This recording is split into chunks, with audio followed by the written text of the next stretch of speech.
Welcome to the Emblazing Leaders Vodcast. I'm your hostess, Dr. Talisa Sullivan.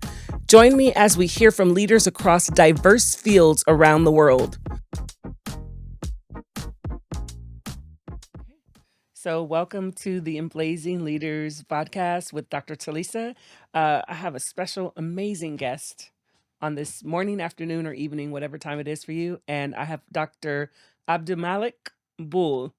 And I'm going to let Dr. Abdimalik Buul introduce himself, give us some information about you. Who are you? And just tell us a little bit Who something am about I? yourself. Yeah, who are you? Who I be? Who you be? Well, good afternoon, good morning. Thank you again for having me. My name is Abdimalik Bull. Um, I serve currently as the visiting executive of educational excellence and equal employment opportunities at the California Community Chancellor's Office, and it's the largest system of higher education in the nation, over 116 colleges. So I kind of oversee a lot of the equal employment opportunity initiatives, a lot of diversity, equity, and inclusion initiatives, making sure there's compliance with the regulations, ensuring that there's adequate support to all of the institutions that we oversee, such as professional development, hiring practices, pre-hiring practices, post-hiring practices, ensuring that our curriculum, our pedagogy, and our students are served with fidelity. So I've been privileged to serve in this capacity as an inaugural position. There was a lot of efforts to really support, uh, you know, equity-based initiatives in education back in 2020, and so I was charged with kind of overseeing the deployment of those funds and resources, and the implementation of that regulation. So prior to that, and currently I still serve as a faculty member, a counselor at heart. So my undergraduate degree, former community college product. I went to San Diego City College, San Diego Mesa College down in San Diego, and then I transferred to San Diego State, got my master's, a bachelor's in sociology, master's in education with an emphasis in social justice and community-based counseling, and then I completed my doctorate degree in educational psychology with a focus on educational leadership. And I've been writing articles and kind of serving on task force committees focused on improving the quality of education to truly reflect our students. And so I served as a counselor, faculty member. I also teach at the master's program in San Diego Mhm. State for trauma informed care. And I do a lot of just, initiatives around supporting and equipping folks to move towards justice. I always say diversity is an ideal, equity is a strategy, inclusion is a process, but justice is the outcome. So how can we move towards a more just and equitable space for our students, for our employees, for our communities? And so I'm privileged and honored to always serve in some of these support structures that allow us to make sure that happens.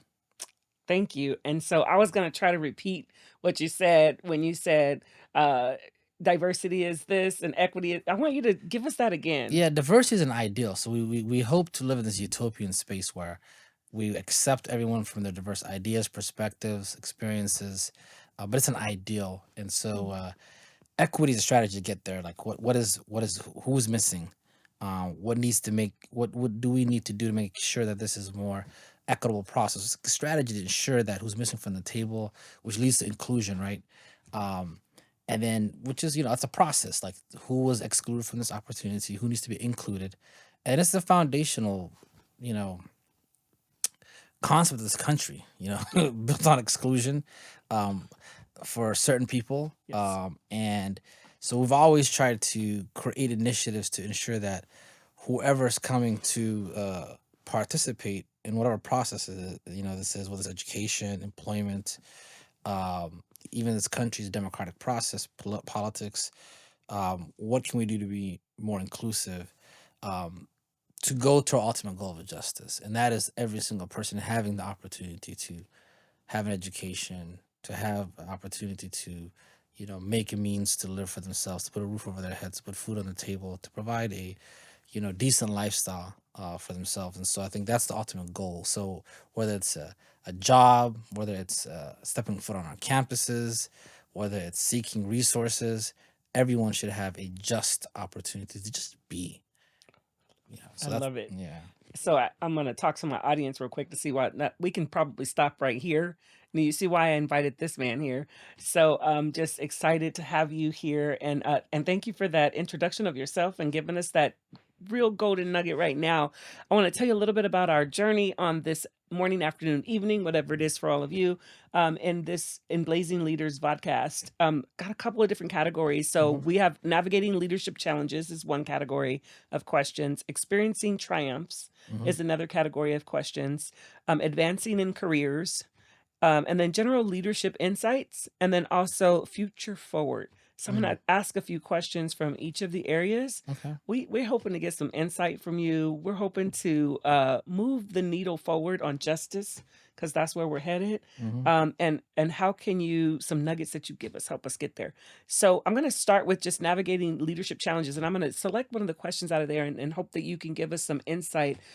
People are navigating some waters that they aren't sure how to move around, and so I'd like to be able to give our audience some insight as to how do I navigate this space called leadership. So with that, if you can kind of tell us, how do you maintain a positive and solution oriented mindset when facing significant obstacles? Oh, it's incumbent upon us to do so. We can't. So for me, the opposite is not possible to flourish. And I always think about always having an asset approach and not a deficit Hmm. approach to the work. And so for me, um, we glorify resilience and persistence, Hmm. triumphs over trials and tribulations, Hmm. to make sure, that like these journeys, whether it's in sports, you look at like Michael Jordan, for example, he got beat up by Larry Bird and, the Celtics, and he got beat up by Magic Johnson and, and the Lakers for some time, and Detroit, the bad boys for the Bulls. But we love him from a sports perspective because he was able to overcome that. Hmm. Same with Muhammad Ali, right? He had his title stripped from him at the pinnacle of his career, decided not to go to the Vietnam War. And so we revere people, and we celebrate people that are able to overcome these obstacles. So obstacles, no matter what, uh, is part of life. And having the opportunity to have two shifting narratives when you're faced with a challenge is important. Either you can be a victim or you can be a survivor. And I choose to be a survivor. I come from a life where, I came to this country when I was 5 years old. My parents were refugee immigrants, fled a civil war, and, started from scratch. Not a single dime in their pocket, and, having to start another language, another culture, another country, having to uproot what you knew for, 30 plus years, and starting from the bottom. Now we're here, as Drake would say. You kind of have to look at that and say, okay, um, those skill sets that my parents kind of developed in that process, and my community as I grew up in Southeast San Diego and City Heights in the 90s, I saw, allowed me to always think about, the opportunity to triumph over these tribulations that may exist. That's number one. Number two, actually more importantly, I'm a big believer in God. And so I think my faith drives me, that He's a provider, that He's a sustainer, that I don't have to cut corners or do anything because He's ultimately going to, provide for me. And whatever test He put me through, He will never burden me with a test I can't bear. And so I have the conviction and faith in that, Hmm. which allows me not to be in a situation where I'm depressed or severely, forgetful that there is a power that's outside of this environment, outside of this controlled situation that may dictate my energy. Hmm. So if it's a boss, or if it's a toxic work environment, or bullies, whoever it may be, like whatever chair they sit on, God, I know God sits on the throne, and that's ultimately what matters to me. Yes. And so that's something I always have. And so I go to prayer, I go to, supplication, and, seeking His assistance and overcoming these things. And so I think part of that's important.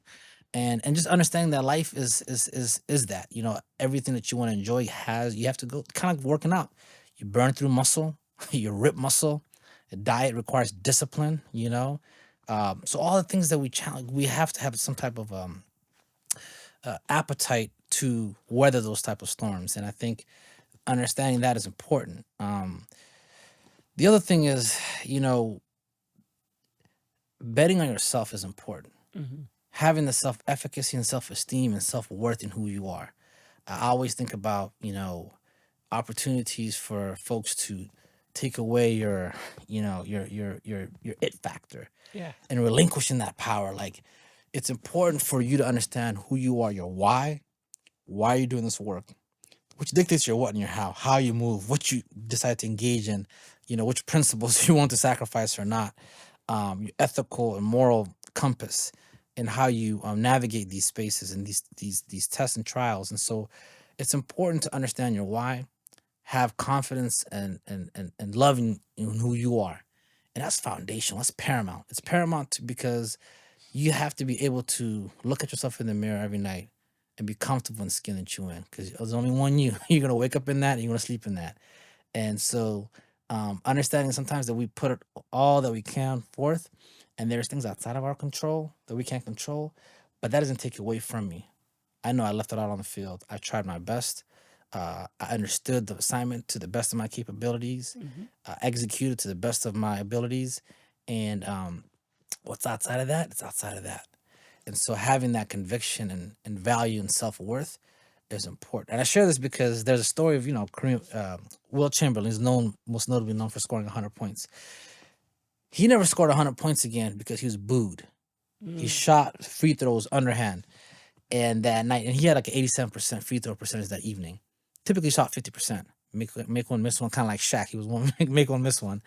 But he never scored 100 points, was that dominant ever again, because the crowd booed him, said, "Boo, you're cheating." So the impact of the self Oh. efficacy, Mhm. which impacted self esteem, which is his performance. Mhm. So I always go back to your knowing your worth, your why, your who you are, that allows you to move and penetrate through these tests and trials and persist, so you can exist.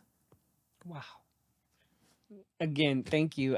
Every time I engage with you, I always get more. Like sometimes I hear a few of the same things, but Mhm. it really reinforces some of the things that I need to hear and know. And I'm sure our audience is going to be really grateful for some of those nuggets. And I just love the sports analogies. And even though I'm not really a sports person, I think our audience can actually really engage with the idea that what you're mentioning that because of our self, like we have to have our own self efficacy, and if Mhm. people are coming at us in a specific way, we might internalize that and we Mhm. may not perform because of someone else, like their idea of who we are.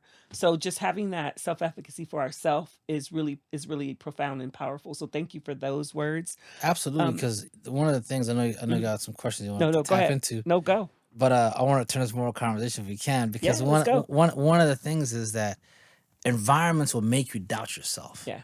Like a toxic environment will make you question your worth, especially if you're advocating, if you're fighting for justice, if you're fighting for things that matter. If you're in such a toxic environment, you're like, why am I going against the grain? I'm swimming up, upstream. I'm going Mhm. against the wave. And sometimes having to step back from that and understand, you know what? I'm not the problem. This environment is insane. So I'm actually sane. But these type of gaslighting situations will make you question if you're even like if you're even doing the right thing. Yeah. And so sometimes it's important to have that. That's why I always center in the why. Mhm. And sports analogies or not, but it's important for us to look at how dominant you can be, and how someone can take your crown off and just dismantle you, and that environment can do that to you if you don't understand your value and your why. Yeah, I appreciate that. I want us to, one of the reasons why I wanted to do this video podcast is because I really want us to pour into leaders to remind them of their why, remind them of who they are. So I appreciate you circling back Mhm. and just reminding us that we have, like in these environments, we have to really understand and remember that why. It actually brings me to the next question. I want to stay here for a moment. Normally, Yeah. I would have gone on, but you mentioned a lot, because you mentioned that our environment will have us doubting ourselves, and sometimes we have people in leadership that are like, I don't want to say they're controlling our narrative, because we control our own narrative, but they're in a position of power. And so sometimes we have to get to a place where we can actually give them that same message, Mhm. but how? So I want to be able to hear from you. I want you to share an experience with managing up. Like, what strategies can you share with other leaders as they navigate managing up, and within that same thought process of that toxic environment they may have experienced, how do we manage up in those situations? That's a great question. And the dynamics may differ. Yeah. It's to folks, I would say it's important to understand your boss, your leader, and I use the word loosely, leader, because not Mm, every manager or boss is a leader. I think yeah, leadership is an innate skill set yeah. that one has, and then also can develop and acquire at the same time. But I think it's important to understand their style. Mhm, I know I've worked with folks that I'm like, I can say, in order for me to accomplish task X, I need you to support me in task, Y. mhm, And they might not comprehend that. So we might have to have like a working meeting. So instead of like, let's do this by Tuesday, so I'm able to do that by Thursday. I'm like, hey, Tuesday for 2 hours, can we meet so we can actually I have you in person? Now I can mhm. knock all this stuff out. So understanding how to manage up is understanding the people's delivery style and accomplishing the goal that you need to be executed. Some folks, you can give them hard deadlines. Some people, you can give them, they're ever able to work on their own to manage their time. Other people got to be in live with them. So they have to be thought partners. If they think things out, go Mhm, through all the scenarios. One of the most important things that I found out in one of my journeys in leadership is that I had a leader who was an executor, mhm, and we couldn't come to her with problems. We had to come up with three different solutions. So it wasn't about, okay, here's why this didn't work out. So no, here's this thing didn't work out, and here's three possible solutions we can take. So let's discuss solution A, B, and C. mm, And we leave that, and then giving them all of the necessary information mhm. in order to make a decision. And circling back, because she had some amnesia, circling back, selective amnesia, I call it, and just documenting for the fact, okay, hey, here's a problem, here's a challenge that we experienced. Here's the three possible outcomes I recommended. And then here's, what we decided to do collectively moving forward. And I think that for me was important because she didn't have time to like hear why wasn't this done, why wasn't this performed Yeah, well. And it was she wanted solutions, and she was like she made a lot of, I wouldn't say irrational decisions, but rash decisions, like very quick on the spot. So knowing that, hey, I'm gonna have to articulate the scenarios and then just kind of break it down for them. And collective, she had a very democratic process, but she had some autocratic leadership style as well. So she was willing to pull the trigger when necessary. wow. Well, thank you for that. I really appreciate that because, we have I hope well, she's watching, by the way. I hope so too. I hope a lot of these leaders are watching.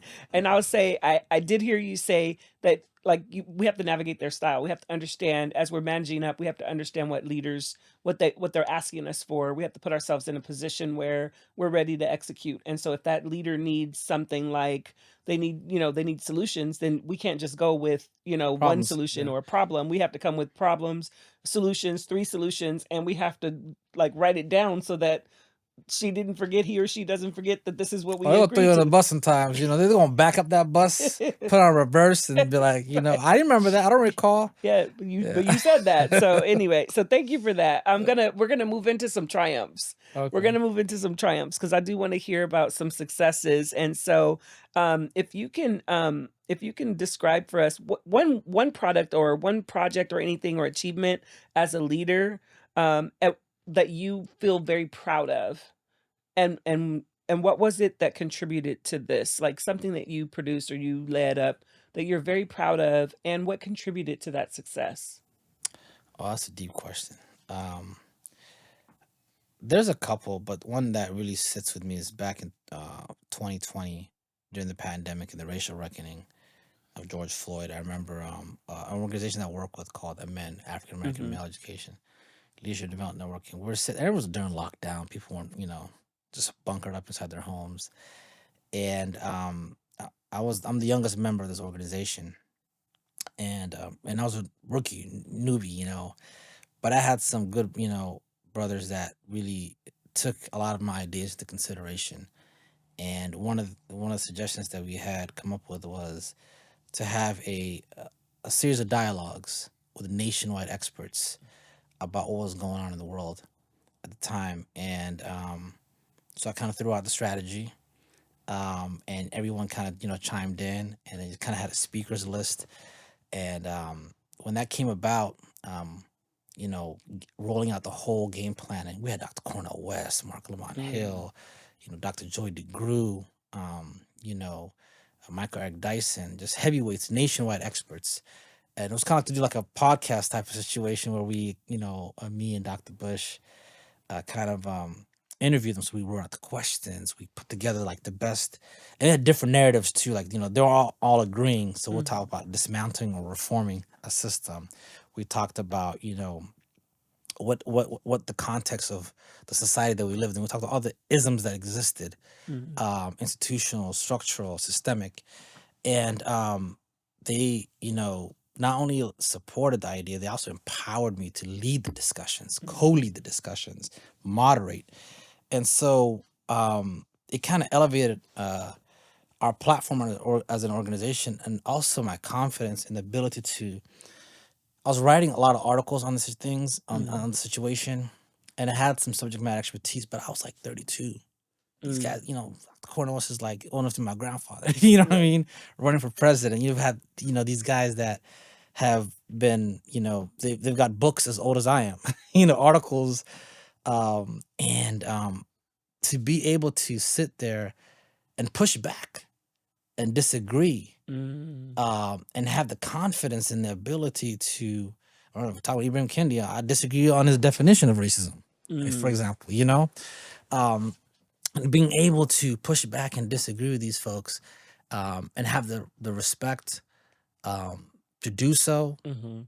built my confidence up. And I think for me, I'm just eternally grateful and humble, to the brothers of the organization, and also panelists that we invited, and the world who saw us participate in these discussions and dialogues. I mean, there was no, I mean, we had like thousands of people tuning in, colleges and institutions, just, and I'm over here just having, these deep conversations about what it is to be a black person in this world and Mhm. navigate these tough terrains, and an educator and a father, and just, it was such an important opportunity for us to have human elements to our work, and humanizing the work that we do. And so I think that was an opportunity or experience that I'm most proud of, because I came out of a situation, and the reason why I think of it as a triumph is there was a particular institution I was working at, and it was so anti-black that I questioned even myself to say, hey, like, am I doing too much? Am I fighting too much? And there were opportunities career-wise that were basically, you know, taken off because the stances that I took. Mhm. And so I was in a kind of career killer move there, situation. And I wanted to myself, should I always be the one that's always advocate and fighting? Like, you get labeled Yeah. a certain way, and then no one wants to kind of, work with you. But that wasn't me, it was the environment. Right. And I left that environment, took a $20,000 pay cut. I left tenure on the table, went to another college, and elevated, you know. And so I left a small position, um, an opportunity to have this position at this district. Mhm. I'm not gonna say small, but the position to be at this district, and I got elevated in a nationwide, platform. And then from that came the opportunity. I didn't know that my future boss was watching. Wow. And so I didn't even interview to be the assistant vice chancellor to run the largest system of higher education in the nation, as the youngest, vice chancellor, assistant vice chancellor, a visiting exec, in California history. So it was just like, whoa. Text message, hey, we'd love to see you. We'd really explore the opportunity for you to come and work with us. Wow. So I didn't even interview for the job, but I was Wow. interviewing the whole time, not knowing, right? So it just tells you having self value and self worth in who you Mhm. are, and not compromising who you are. That opportunities can come from places you can never imagine. So that to me was like, oh wow, okay. Wow. I I wish I had my notepad because I'm like, I'm really ready to take notes, but I heard so much, and I know that our audience viewers and our listeners are gonna get so much just from that piece. Just a couple of the things that I actually pulled out too. Again, like our last the one of the other podcast interviewees that I had mentioned some of the same things, knowing your worth, knowing who you are, staying true to who you are, not compromising your own integrity for, positions, but also being in a space where you have an opportunity to kind of push back, but professionally push back and staying true to that. And being in that space, this is like some information, and this is profound. The other thing I heard that I really want to pull out for our listeners and our viewers is that you're always interviewing. Mm-hmm. Even when you're not interviewing, you're always interviewing, so you don't know who's watching. Your future boss could be watching, and so, like, be on your P's and Q's, All the know your time. stuff, All the time. and just lead with integrity. That's kind of what I kinda heard without repeating verbatim that you Yeah. kinda said in that spot. Yeah, and she told so my Dr. Daisy Gonzalez, shout out to her. She at the time she was the interim chancellor, Mm, because the chancellor was one to be the special advisor to Joe Biden, so for the president. So he was gone, and so she had the most interesting interview ever. She said, "I've been watching you for a while, mm. and I want you to go ask 3 people that work with me what my working style is. You go Mm. interview me, Wow. and let me know if you want to work together." I said, "Wait, what?" Wow. That's So the level of, and then working with her, the level of confidence, man. She's like, here's how I would do things. You are a different, person. You have different relationships. You have different styles. mm, Do what's best for you. Here's the outcomes we're trying to, reach, and we're going to support you. So, but she told me I was interviewing you the whole time, and so she said that when she sent that text, and she said, "Hey, we like to talk about, what is $20 million in this new EO funding, and we'd love to see how we can roll it out. Would you be interested in that?" And then, she asked me an interesting question. She said, "If I were to ask people about you, what would they say about you?" mm. And then I said, they would say I'm a social justice warrior. That I will always fight for the person that, is marginalized. I'll be, a voice for the voiceless. And I'm a relentless advocate. And so she said, okay, that's what came back to me, and that's what I need you to be. And she would remind me when there's moments where I take the pedal off the metal. She's like, I didn't hire you, to be, you know, like this. Where's that fire in you? And so Wow. she'd always remind me of that. So I definitely appreciate her style. And but yeah, she said I was interviewing the whole time, and she told the story numerous times. We'll be at like a graduation, or ceremony, or like some type of speaking engagement, and she'll say, I was interviewing him the whole time. He didn't even know. So Wow. always be on your P's and Q's. Always be good to people. Shake everyone's hand. Always be respectful. Because those people get feedback Mm, on how you are, and who mm, you are. mhm. And so if you're, just I always say, just be mindful that there's always eyes watching you, and opportunities can come. I'm keeping that right here. I'm keeping that in mind. Um, this part of the conversation is bringing me to ask you about advancing in careers. Hmm. So, enlighten our viewers and just answer the question: what advice would you give to aspiring leaders looking to advance in their career? I'm like the worst example for that, because I went from the classroom to like a vice chancellorship for like one of the highest admin positions for like the whole state. So I skipped like a whole bunch of levels, like director, dean, these type of things. But I would say this though. Um, Again, go back to leadership. You have leadership skills, and people will tap you in for that. And so those are like tangible skill sets, that you can always refine.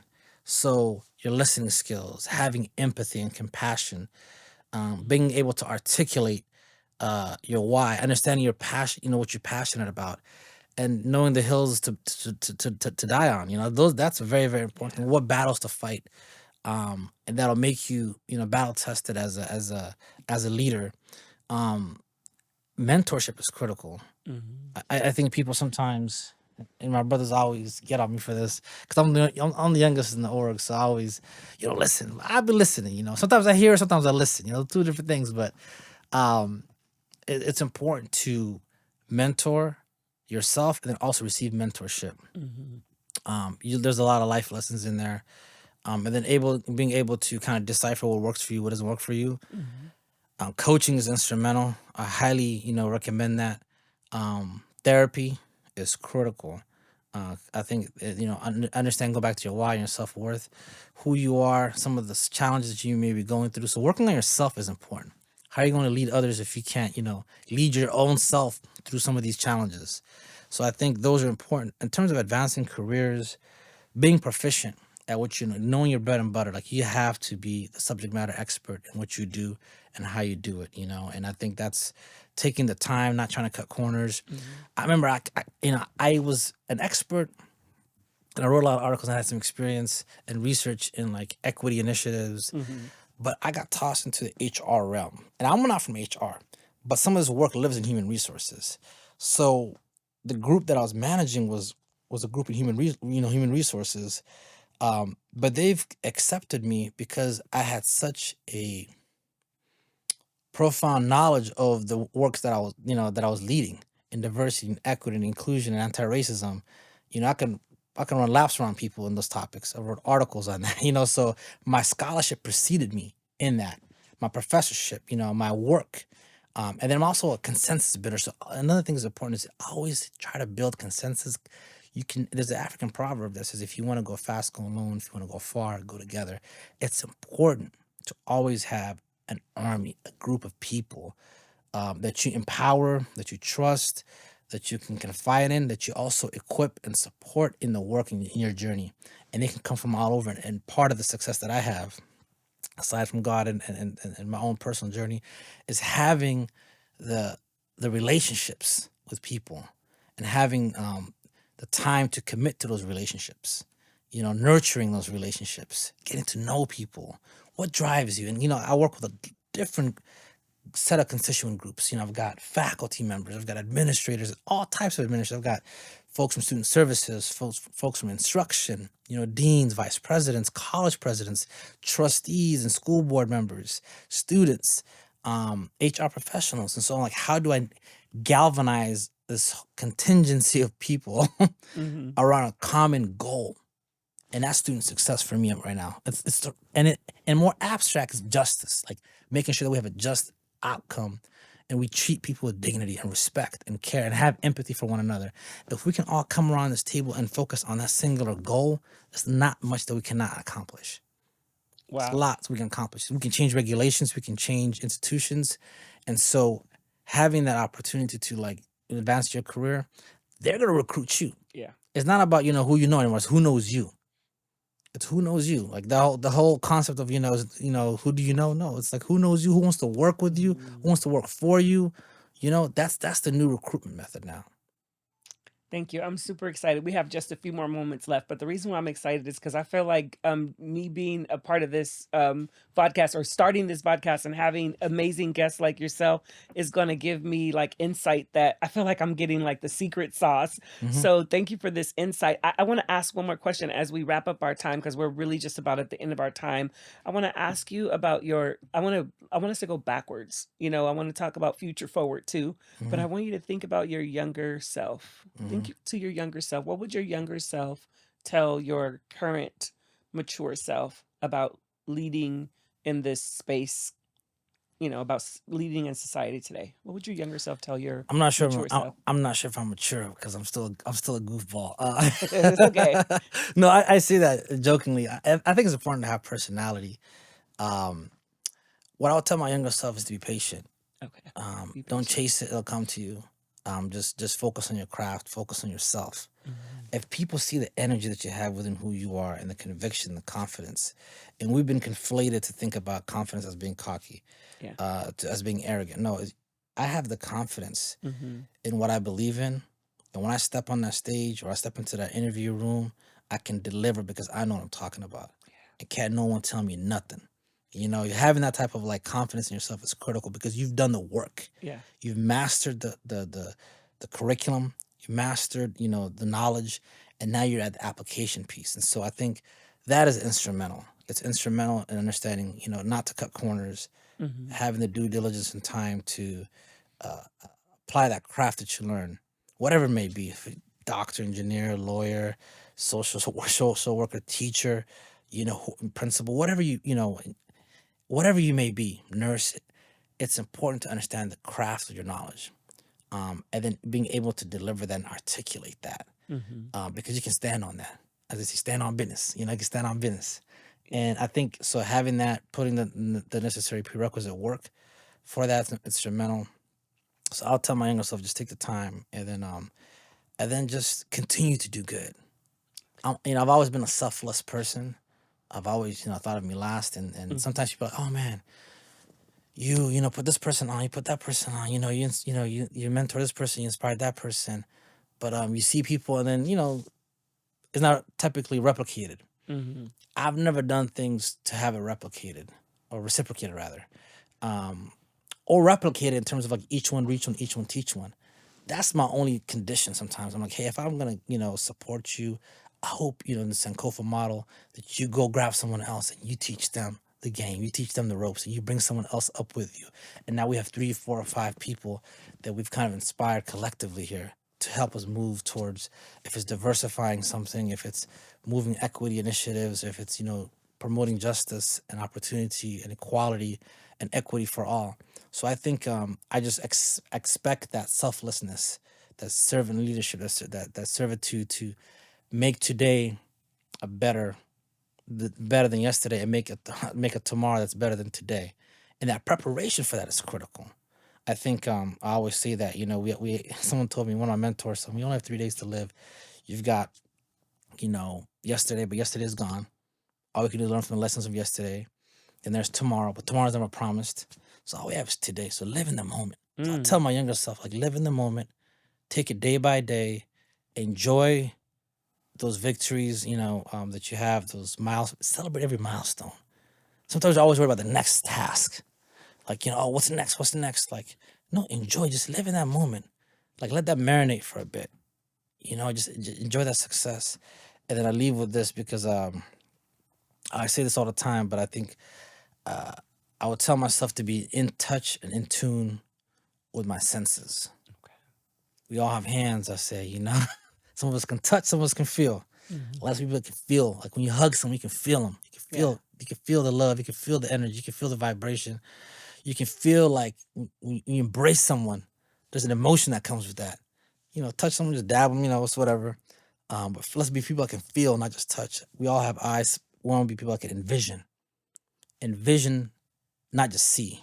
People can see Dr. Talisa Sullivan here, but you can envision, oh, Dr. Talisa Sullivan, the vodcast extraordinaire. You know what I mean? I like that. Education guru.